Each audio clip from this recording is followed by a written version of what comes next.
sebagai kelangsungan gaya tradisional. Perubahan-perubahan efisiensi dan praktis yang terjadi semua karena adanya permintaan pasar. Adapun prinsip pembuatan kerajinan bahan keras meliputi: 1. Keunikan bahan kerajinan. Bahan dasar yang dapat digunakan sebagai kerajinan sudah kamu pelajari sejak semester kelas 7, yaitu dapat dibuat dari bahan alam, bahan buatan, bahan limbah organik, dan bahan limbah anorganik. Semua bahan dapat diperoleh dari alam maupun diolah sendiri bahkan hingga memanfaatkan bahan limbah yang ada di lingkungan sekitar. Seorang perajin hanya memerlukan ketekunan untuk dapat menciptakan sebuah produk kerajinan yang dapat dinikmati banyak orang dan bernilai jual. Beragam bahan dasar untuk memproduksi kerajinan seperti bahan lunak, bahan limbah, dan yang sekarang dipelajari yaitu bahan keras. Beragam pula teknik yang digunakan untuk membuat kerajinan tersebut. Masing-masing teknik memiliki kekhasan sesuai dengan karakteristik bahan dasar yang digunakan, juga sesuai fungsi dari kerajinan yang dibuat.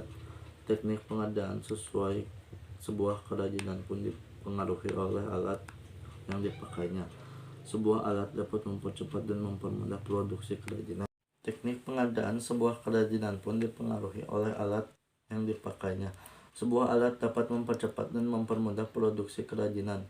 Kita harus mengenal berbagai teknik dan alat yang digunakan sesuai dengan bahan dasar yang digunakan. Kekayaan bahan dan alat produksi ini membuat hasil produksi kerajinan Indonesia menjadi sangat bervariasi. Kita perlu mensyukuri karunia Tuhan Yang Maha Esa terhadap bahan ini. Bahan kayu memiliki keunikan tekstur urat serat kayu yang sangat unik dan tidak dapat ditemui pada bahan lainnya. Urat kayu ini yang menjadi penilaian tersendiri mengapa orang masih tetap mempertahankan kayu sebagai produk kerajinan dengan berbagai olahan bentuk, baik sebagai karya fungsi pakai maupun fungsi hias. 2. Keragaman muatan nilai dalam produk kerajinan. Banyak bentuk produk kerajinan tidak lepas dari gagasan ataupun ide manusia yang dapat berawal dari suatu pikiran dan kehendak melalui tindak cipta karsa.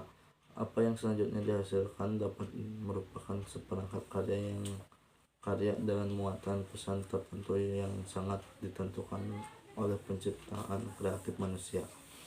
Oleh sebab itu, pesan yang dapat kita peroleh berdasarkan proses berkarya ini dapat kita pilih sebagai berikut. 1. Produk dengan nilai fungsional. 2. Produk dengan nilai informatif. 3. Produk dengan nilai simbolik. 4. Produk dengan nilai prestis wibawa. 3. Aspek rancangan dalam produk kerajinan. Proses pembuatan sebuah produk kerajinan tidak terlepas dari salah satu unsur penting, yaitu bagaimana melakukan pertimbangan saat membuat rancangan yang dapat melibatkan berbagai aspek teknologi serta mengandung tanggung jawab terhadap budaya bangsa Indonesia. Produk kerajinan mengandung banyak faktor yang perlu menjadi bahan acuan dan pertimbangan.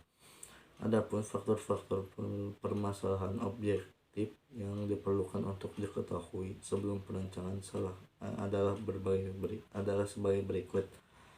1. Faktor teknis. Metode produksi yang handal, penerapan daya mesin atau manual, dan tingkat kemahiran sumber daya manusianya. 2. Faktor ekonomis.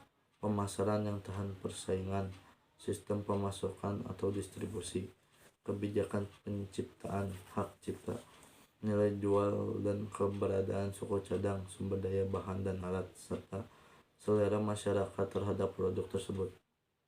3. Faktor ergonomis. Kenyamanan, keamanan, kesesuaian, kepraktisan, faktor sains dan teknologi. Terdapat unsur kebaruan atau temuan baru, inovasi atau modifikasi, selalu mengikuti perkembangan pengetahuan dan teknologi. 5. Faktor estetika. Menampilkan bentuk keindahan, memiliki daya pikat, terjadi keserasian, penggarapan yang rinci atau detail, perupaan atau pewarnaan, kesan atau gugahan yang ditampilkan. 6. Faktor kondisi lingkungan. Nilai budaya, kondisi lingkungan atau wilayah setempat. Pengetahuan dan wawasan yang telah kamu peroleh mengenai bahan dan proses dalam berkarya kerajinan yang telah dipelajari sebelumnya kemudian dilengkapi dengan pengetahuan dan dalam perancangan produk, maka akan dapat menghasilkan penciptaan karya yang lebih berkualitas. Apa yang telah menjadi pengalaman hidup tentunya merupakan bagian yang tidak dapat diabaikan maupun dilupakan begitu saja. Tingkatkanlah pemahamanmu untuk melakukan penciptaan produk kerajinan bahan keras alam dan buatan. Perajin bahan keras alam meski produktif dan menghasilkan produk yang bermutu, namun keberadaannya semakin menipis. Hal ini dikarenakan bahan alam lebih sulit untuk didapat. Sementara bahan keras buatan lebih dapat berkembang mengingat daya jualnya tinggi dikarenakan lebih praktis dan ekonomis. Tentunya jika dipelajari dengan baik maka akan dapat dihasilkan karya baru yang dapat meningkatkan mutu kerajinan yang berciri khas Indonesia.